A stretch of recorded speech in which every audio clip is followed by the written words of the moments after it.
आज शरद पूर्णिमा का पावन पर्व है। हमारे देश में, हमारे सनातन धर्म में साल का प्रत्येक दिन ही कोई न कोई पर्व होता है।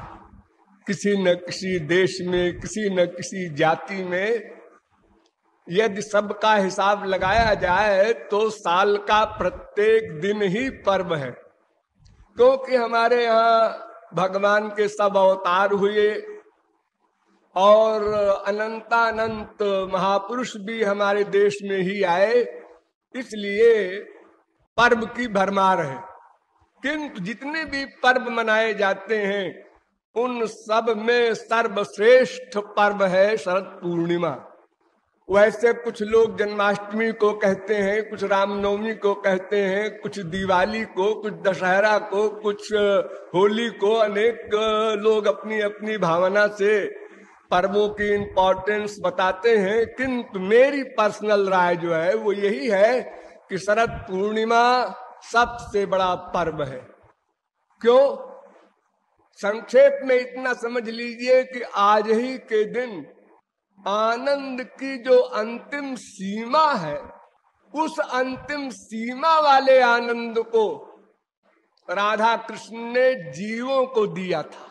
आनंद के जितने स्तर हैं उनमें सबसे निम्न स्तर है ज्ञानियों का ब्रह्मानंद, निर्गुण निर्विशेष निराकार ब्रह्मानंद।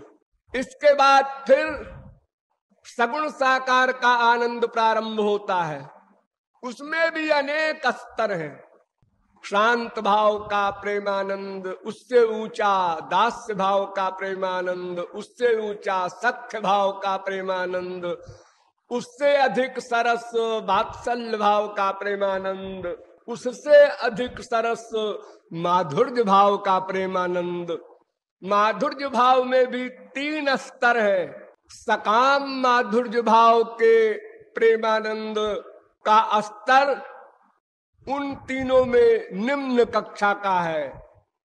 उसे साधारणी रति का प्रेमानंद कहते हैं। और समंजसा रति का प्रेमानंद उससे उच्च कक्षा का है। और समर्था रति का आनंद सर्वोच्च कक्षा का है। तो समर्था रति का प्रेमानंद जिनको मिलता है, सिद्ध महापुरुषों में भी अरबों खरबों में किसी एक को मिलता है। उस रस को महारास के रूप में आज के दिन 5000 वर्ष पहले राधा कृष्ण ने जीवों को वितरित किया था। इसलिए मैं कह रहा हूं कि आज का पर्व सर्वोत्कृष्ट पर्व है।